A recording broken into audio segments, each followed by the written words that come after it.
আজ আমরা দেখেছি একটি রাজনৈতিক দলের নেতা পরিষ্কারভাবে নারীদেরকে কিভাবে অসম্মানিত করেছে, তাদেরকে খারাপ ভাষা দিয়ে অসম্মানিত করেছে। নবী করিম সাল্লাল্লাহু আলাইহি সাল্লাম উনার যে স্ত্রী ছিলেন বিবি খাদিজা, বিবি খাদিজাও ছিলেন একজন কর্মমুখী মহিলা। উনি ছিলেন একজন মহিলা ব্যবসায়ী। যে দলটি নির্বাচনের আগে দেশের অর্ধেক জনগোষ্ঠীকে ঘরের মধ্যে বন্দী করতে চায়, যে দলটি নির্বাচনের আগে দেশের অর্ধেক জনগোষ্ঠীকে অসম্মানজনকভাবে কথা বলে, তাহলে আপনাদের কাছে আমার প্রশ্ন আজকে, নির্বাচনে যদি তারা কোনোভাবে সুযোগ পায় নির্বাচন পরবর্তী সময়, তাহলে তাদের আচরণ কি হতে পারে? যেখানে প্রয়োজন সেখানে তারা তাদের মতন করে ধর্মকে ব্যবহার করে।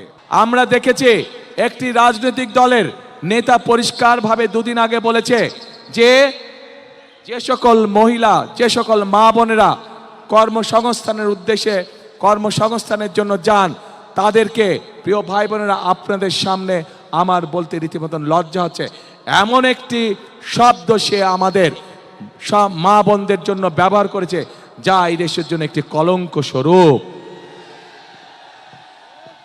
প্রিয় ভাই বোনেরা, এই বাংলাদেশে খেটে খাওয়া মানুষের পরিবারের অধিকাংশ নারী কোনো না কোনোভাবে সংসারের উপার্জনের জন্য কাজ করে থাকে। এই বাংলাদেশের লক্ষ লক্ষ 50 লক্ষের উপরে নারী আজ যেই গার্মেন্ট শিল্প নিয়ে সকলে গৌরব করে, সেই গার্মেন্ট শিল্পে নারী শ্রমিকরা কাজ করেন।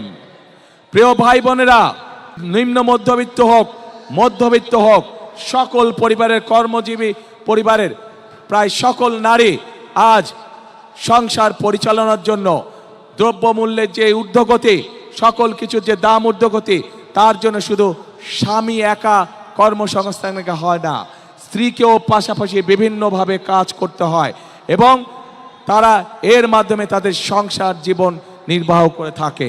কিন্তু আজ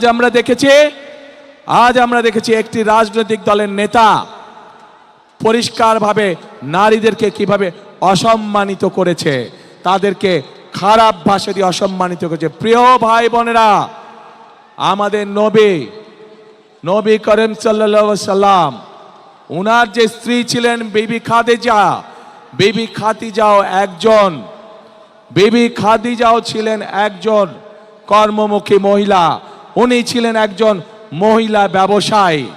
আজকে যেই দলটি, যাদের নেতা আজ বাংলাদেশের নারীদেরকে একটি খারাপ কিছুর সাথে তুলনা করেছে, তারা বলে তারা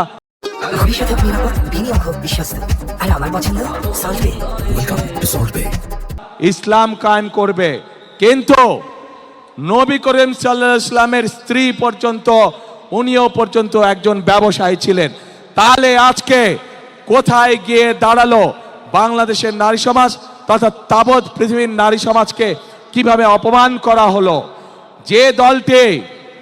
যে দলটি নির্বাচনের আগে দেশের অর্ধেক জনগোষ্ঠীকে ঘরের মধ্যে বন্দী করতে চায়, যে দলটি নির্বাচনের আগে দেশের অর্ধেক জনগোষ্ঠীকে অসম্মানজনকভাবে কথা বলে, তাহলে আপনাদের কাছে আমার প্রশ্ন আজকে, নির্বাচনে যদি তারা কোনোভাবে সুযোগ পায় নির্বাচন পরবর্তী সময়, তাহলে তাদের আচরণ কি হতে পারে?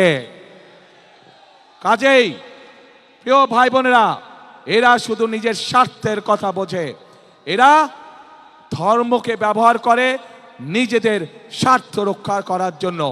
যেখানে প্রয়োজন সেখানে তারা তাদের মতন করে ধর্মকে ব্যবহার করে।